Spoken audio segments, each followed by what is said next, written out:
L'esportista francès Arnaud Gerald és una eminència en la disciplina d'apnea en la que ja és posseïdor de 4 rècords mundials.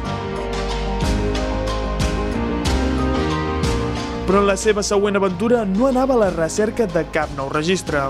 Per això es va desplaçar a Tahití, a la Polinèsia francesa, on es troba una barrera de coralls coneguda com l'onada de les calaveres, i Gerald va voler gaudir de l'espectacle de sota l'aigua.